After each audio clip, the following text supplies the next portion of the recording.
Halo Nona Gil, itu level komunikasi tingkat tinggi dunia paralel. Dulu, mata bisa melakukannya saat dia bicara dengan Selena lewat telepati. Meskipun Selena tidak bisa mengirim balik telepati, hanya mendengar. Itulah yang sekarang dilakukan si Putih. Dia bicara lewat telepati dengan Bibi Gil. Dan dua-duanya bisa mengirim telepati. Tidak ada suara di antara mereka. Hanya saling tatap. Tapi mereka sedang berkomunikasi. Si Putih? Ekspresi wajah Bibi Gil berubah lebih riang. 200 tahun kita tidak bertemu. Kamu sepertinya semakin hebat saja, Nona Gil. Menguasai banyak teknik baru. Dulu, kamu hanyalah petualang yang bahkan tidak tahu bahwa masalah terbesar dalam hidupmu adalah dirimu sendiri. Kemana-mana mencari tahu, padahal jawaban itu ada di dirimu sendiri. Bibi Gil terlihat tertawa pelan. Sepertinya kamu juga begitu, Putih. Kamu juga tidak lagi terlihat kecil, menggemaskan, seperti terakhir aku meletakkanmu di depan pintu rumah gadis remaja itu. 200 tahun. Kamu sepertinya telah kembali. Ekor si Putih bergerak anggun. Dia melangkah menuju tengah ruangan. Begitulah, waktu berlalu cepat, Nona Gil. Dulu, aku kehilangan petarung yang bisa melakukan bonding denganku. Tidak banyak yang bisa kulakukan selain mengeong, menjadi kucing menggemaskan. Ditambah, aku mengalami siklus hidup terakhir kembali. Kekuatanku sangat tergantung pada petarung yang ada di sekitarku. Hanya ada Pak Tua yang cerewet, jadi apa yang bisa kuharapkan? Tapi sekarang, gadis remaja ini pemilik keturunan murni. Jadi, kalaupun aku tidak bisa melakukan bonding dengannya, dia memiliki energi besar di tubuhnya yang memengaruhi pertumbuhanku. Tidak buruk.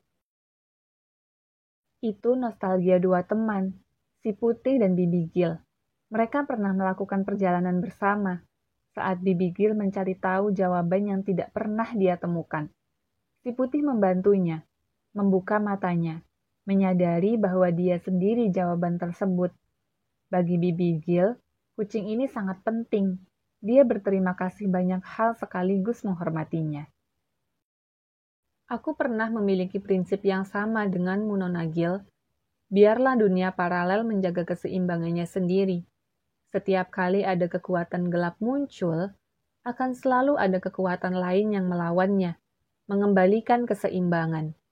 Itu benar sekali. Masalahnya, dalam situasi ini, boleh jadi anak-anak inilah yang harus melawannya. Merekalah pembawa keseimbangan tersebut. Jika kamu tidak membantu mereka, boleh jadi kamu yang membuat keseimbangan itu tidak segera terbentuk, dan situasinya semakin sulit, menyebar ke klan-klan lain, atau bahkan konstelasi lain. Bibi Gil diam sejenak. Aku tidak bisa melakukannya. Setiap kali terlibat dalam dunia paralel, aku hanya membuat orang-orang yang menyayangiku mati.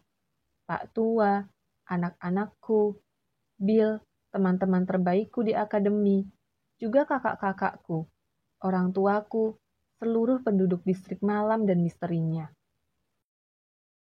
Astaga, Nona Gil, itu sudah ratusan tahun lalu. Aku juga di sana saat Pak Tua mati. Aku juga memiliki banyak momen kehilangan, kesedihan. Tapi bukan berarti kita harus terkunci di titik itu.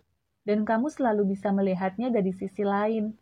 Kamu kehilangan banyak, tapi kamu juga menemukan jawaban, kedamaian.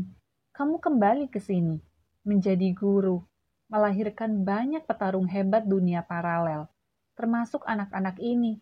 Mereka secara tidak langsung adalah muridmu. Jika aku dalam posisimu, aku tidak akan seyakin itu lagi atas prinsip tidak mau terlibat.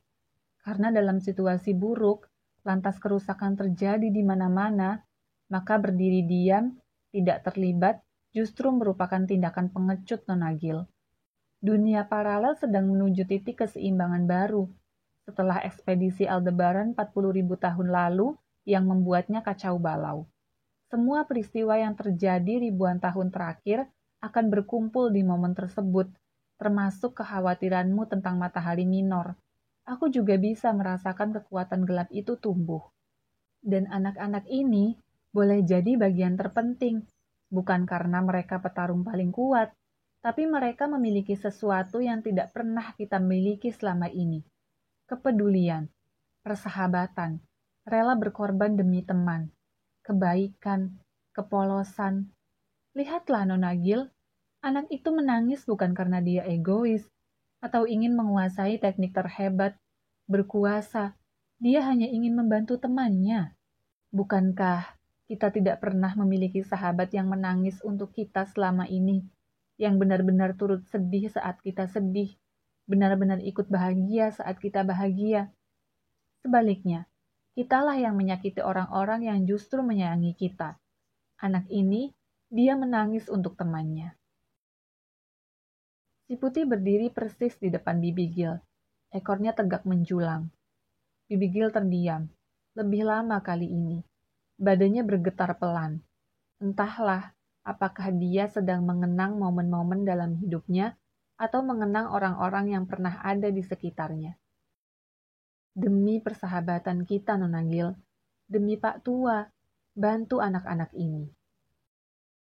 Ruangan itu berangsur menjadi lebih hangat. Bibi Gil akhirnya mengangguk, menoleh ke kami. Baik, aku akan membantu kalian.